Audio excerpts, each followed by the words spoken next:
Olá, meus colírios, muito bem-vindos ao primeiro episódio do nossa série Relatório Colirium, que eu vou mostrar alguns textos que eu escrevi e vou trazer aqui algumas ideias aqui pra gente conversar, se divertir, etc e tal, certo? Então, todo encontro aí, toda semana eu vou tentar fazer um episódio e dessa vez a gente vai começar com um tema que é o EC, né? O que eu vou querer dizer com isso, tá? A gente tá falando de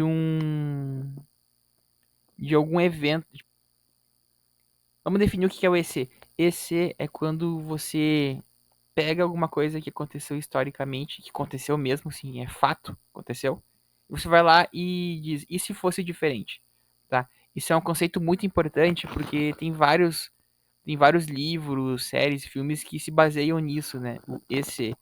E aqui hoje a gente vai falar de um jogo meio bizarrinho que tem aí, uns anos atrás, que é o do Dead Last Warrior. Ele foi baseado num programa, que é o The Last Warrior também, né? Um filme, é um jogo baseado num programa, baseado na história, que funciona pelo EC, né? Então, é um jogo de luta ali, eu vou apresentar para vocês. E assim, ó, isso aqui que eu vou trazer no relatório Colírio, ele sempre vai estar baseado num texto, tá? Então ali vocês estão vendo a referência do texto original. Eu vou mostrar aqui para vocês só tipo as discussões legais, né, do artigo. Não vou mostrar para vocês metodologia, não vou mostrar para vocês discussão teórica, etc e tal. Vai ser mais assim no núcleo do artigo, tá? Só pra gente discutir algumas coisas que são de verdade, né, que acontecem de verdade na vida da gente. Vamos lá. Quando a gente fala de personagens históricos, né, personagens relacionados com história, a gente pode pensar no mínimo em três tipos, tá? Vocês estão vendo ali, primeiro é o Kenshin Himura, né, o personagem do anime Samurai X. Esse personagem ele é baseado numa figura histórica também, tá? Numa pessoa verdadeira. Não é essa pessoa, tá? Ele é baseado nele, tem características dele, mas não é essa pessoa, tá? E não existiu no tempo histórico um Kenshin Himura, tá? Ao mesmo tempo, ali embaixo vocês estão vendo outro tipo de personagem, que é o Marcos Pasquim interpretando o Dom Pedro I, né? Lá no seriado do Quinto dos Infernos, que mostra a vinda da família real, a interiorização da metrópole pro Brasil, né? Bom, esse personagem, o Dom Pedro II, ele existiu de fato, né? Existiu um Dom Pedro I. Dom Pedro I existiu de fato. Por mais que a ficção ali não seja a história, existiu um Dom Pedro I que passou pelas situações que a série está mostrando.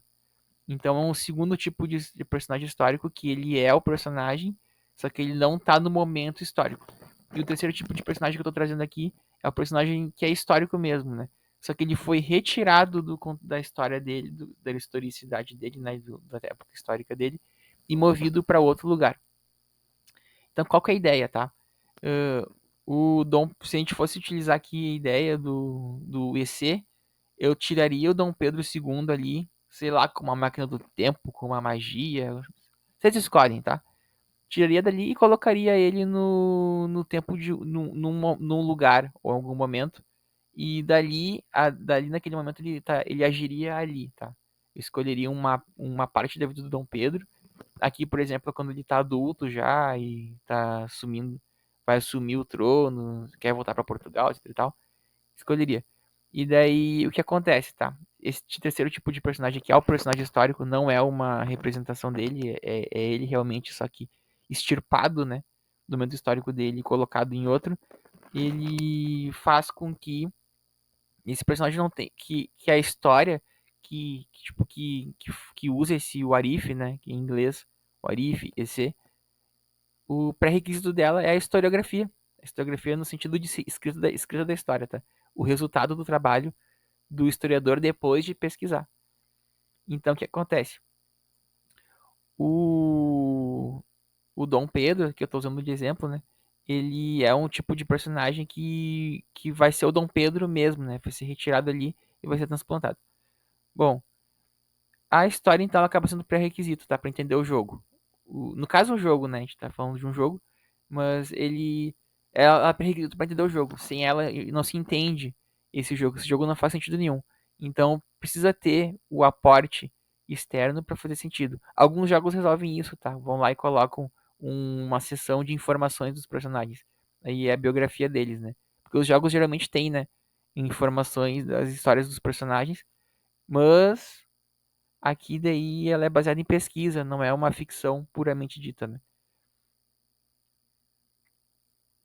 E isso nos leva, né, que esse é um enredo externo, mas isso nos leva a pensar se não é um tipo de história diferente, né? Porque a gente observa, por exemplo, que tem a história acadêmica, né? Aquela que estuda e pesquisa, mas também tem a história pública, que se trata de popularizar o que a academia descobre e coloca ali à disposição. Só que o meu negócio é o seguinte, ó, será que não estamos de frente de uma história que é entretenimento? Porque um outro tipo de história que é história de entretenimento, porque a história aqui está sendo utilizada para fazer entretenimento. Não é como se eu estivesse me inspirando no personagem para fazer ficção. Não, é história.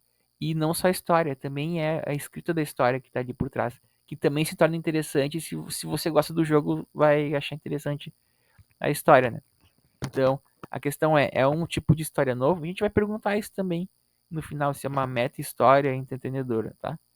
Mas enfim, só pra de novo trazer aqui, Dead Last Warrior e Dead Last Warrior Ancient Combat são os dois, não riam do meu inglês, se for rir, comenta. São os dois jogos que a gente vai analisar, tá? Eu vou apresentar eles agora porque eles fazem parte de uma franquia. Vamos lá, essa é uma franquia que é feita de documentários de 3 temporadas ali, 2009 a 2011. Vocês estão vendo ali como é que funcionava, né? Eles faziam uma pergunta inicial: será que um guerreiro asteca vence um guerreiro, um cavaleiro templário? Tipo, coisas assim, tá? O mote do programa era esse. E daí eles faziam uma simulação eles faziam um levantamento, né? A partir da história. Faziam um levantamento ali de armas, de habilidades, de materiais, coisa assim. E daí colocavam isso num computador e faziam uma simulação e o computador dizia se quem ia ganhar, como ia ganhar, etc e tal, em vários cenários, tá? Essa é a ideia do programa, tá? Tem vários assim hoje em dia, dá pra encontrar de várias temáticas, até de bicho, né? Já vi esses dias um que era um tigre de sabre contra um urso, coisa assim, tá? E daí esse jogo aí teve 2 edições. Teve uma primeira, que ali no Play 3, né? Que ela se baseava muito nos guerreiros em si, não nos personagens históricos. Então, o guerreiro asteca que eu falei ali, eles construíam um guerreiro asteca genérico, no sentido de que, ó, esse guerreiro aqui todas as habilidades e coisas estão juntadas nele, enquanto no segundo jogo já focou mais na parte histórica, né? Então daí tinha Joana Dark, o Sun Tzu, vou mostrar eles, tá? E daí a minha ideia nesse texto aí foi analisar esses personagens para entender como é que a historiografia ele estava ajudando a compor os personagens, né? Tipo, como estava ajudando a montar os personagens. Aqui eu trouxe a lista dos personagens que a gente vai avaliar, tá? Eu selecionei eles de acordo com o continente e com o momento histórico que eles fazem referência, tá? Para entender melhor essa variedade dentro de culturalmente e historicamente, eu usei esses 2 pré-requisitos, tá? Como eu falei, eu não vou entrar forte em metodologia, coisa assim, mas eu queria trazer essa informação. Então, o primeiro guerreiro que eu analisei foi o Rajput, entre vários, né? Eu só fiz uma seleção mais pelos critérios que eu falei ali. E são guerreiros indianos e tal. Se vocês olharem o texto ali, tem bem especificado. Eu fiz uma busca bem forte. E daí eu fui descobrindo que eu fui analisando as imagens. E ali tem o guerreiro da série e o modelo 3D do jogo, tá? E eu fui descobrindo que, na verdade, esse modelo 3D, ele foi composto por uma série de etnias Rajputs que foram sendo misturadas para formar um personagem só. Então, são personagens diferentes que uh, foram trazidos assim para foram juntados para dar uma imagem de Rajput. Então, todas as habilidades, coisas assim, tudo formulado num guerreiro só que não é nenhum dos três. Entendeu? É uma mistura. Joana Dark, então, eu também fiz uma pesquisa ali. Se vocês forem ver, tem a imagem do modelo 3D do jogo. e também tem ali a atriz, né? Vocês vão ver umas adaptações ali por exemplo, a atriz ali, ela não usa uma armadura masculina, né? Inclusive a Joana Dark foi acusada disso, né? Na Inquisição. E ela aparentemente é mais alta e tudo. E ela usa uma armadura mais apertada, né? Que daí remete ao feminino. E o interessante é que ela aparece nos episódios ali, e, tipo, a Joana Dark nem se tem certeza histórica, né? Até onde eu apurei. Não sei se certeza histórica se ela entrou em campo de batalha, não se tem essa certeza, tá? Então, o negócio é que a Joana Dark, ela aparece ali no jogo um pouco estilizada, até a gente vai ver que esse processo de estilização acontece com todos os personagens. Eles não são exatamente o personagem que a gente encontra na iconografia, tá? Vamos lá, Shaka Zulu também, um líder militar muito conhecido, né? Por ele ser tão bom estrategista quanto bom guerreiro, né? A gente vai observar ali que tem o modelo 3D e o ator, né? E o ator ele tem mais apetrechos, né?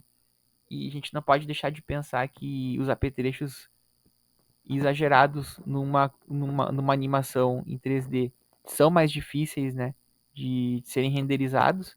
Então, provavelmente aconteceu eles colocarem ali o em 3D, o modelo em 3D também estilizado, tá? Com menos apetrechos e mais a figura mesmo. Então, ele foi. A gente tem que também que reparar que ao longo da história do Shaka Zulu foi pensado um momento histórico específico que foi colocado para fazer o personagem, porque a história dele já começa bem antes, né? Se for observar lá, começa bem antes, bem mais novo, e eles pegam um momento específico da trajetória dele, e também eles exageraram na musculatura, né? Eu pelo menos não encontrei nenhuma figura na iconografia que colocasse ele tão marombado quanto o da imagem, né? Mas não é impossível, né? Não é impossível, é só, de novo, possibilidades. E o Sun Tzu é um dos casos mais interessantes, porque eu também não encontrei na iconografia nenhuma foto assim, nenhuma foto não, né? Existia. Mas nenhuma figura assim definitiva do Sun Tzu que conseguisse ser o suficiente para se fazer um modelo 3D, né? Então, também não se tem vídeos dele lutando, nem coisa assim. Ele é mais famoso pelo livro mesmo, né? O livro da Arte da Guerra. Então, foi muito parecido daí com um modelo, com o lutador genérico que eu tava falando na primeira, né? Do Rajput. Porque eles tiveram que pegar coisas do tempo do Sun Tzu, fazer uma pesquisa e então montar tanto o personagem ali, o ator, quanto o próprio personagem do 3D, eh, imitando armas, coisas assim. Então, armas, modos de lutar, porque ele não era famoso pela parte de luta, né? Então, tudo isso aí para montar o Sun Tzu, tá? Que não é conhecido pelas batalhas quanto por exemplo, o Zulu, o Shaka Zulu, muito mais conhecido pelas batalhas. O Mac, então, é um caso muito interessante porque ele é um personagem que ele é só uma skin, né? Ou seja, ele é só um personagem ele é só uma imagem que se coloca por cima do modelo 3D, né? Que ele é composto por pontos, né? Então, é um personagem que ele só tem a capa, né? E no fundo, ele só tem os movimentos dos outros personagens do jogo. Então, só pra vocês terem uma ideia, isso é uma coisa muito comum nos jogos de luta. Pega, por exemplo, Mortal Kombat 4, tem um personagem chamado Myth, que ele é só a pele humana, assim, um esqueleto de pele humana. Esse cara, o Myth, ele tem todos os golpes de todos os personagens, porque ele é só a aparência. Então ele aproveita ele aproveita os pontos dos outros personagens, os esqueletos dos outros personagens. E o Mac é a mesma coisa. Ele é só um cara que no programa ele testa as armas, né? Porque tem que ter alguém para testar as armas para atribuir a pontuação de impacto, de velocidade, etc e tal. Então ele que testava. Ao mesmo tempo, isso nos leva a um pensamento se o herói americano, se o soldado americano não é visto por essa equipe como o cara que ele consegue ter todas as habilidades dos guerreiros e aprender todas as habilidades dos guerreiros ao longo do tempo. Então é como se ele fosse a, a arte final do guerreiro. Isso é uma coisa que eu pensei, também tá no artigo, tá? Se quiserem dar uma olhadinha ali, se concordarem ou não, também vamos trocar uma ideia. Vamos lá. Considerações globais, na verdade, mais finais, né? A historiografia aqui, ela aparece como um pré-requisito, né? Ele, ela dá existência pro Arif, né? Porque o que, que vai acontecer? Ela vai ter que existir pro personagem ser pensado e ser trazido para um outro contexto. Só que ao mesmo tempo ela é pervertida. Então, ela tá ali para dar sustentação para a obra, porque a obra não se sustenta sem ela, certo? Mas ela é pervertida. Então ela, na verdade, ela reafirma, né, a história, mas ela também é pervertida.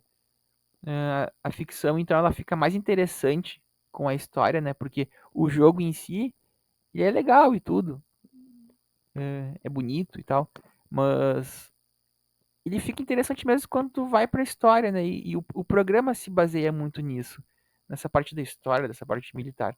Então a ficção se beneficia diretamente do a imersão no jogo depende muito desse estudo prévio. Então por isso que eu falei de uma história entretenimento, porque o jogo ele sem a história, ele fica um jogo meio genérico de luta. Mas com a história ele vira uma experiência completa, fica muito interessante. E daí é isso que faz a ficção e a história poderem andar também de mãos dadas.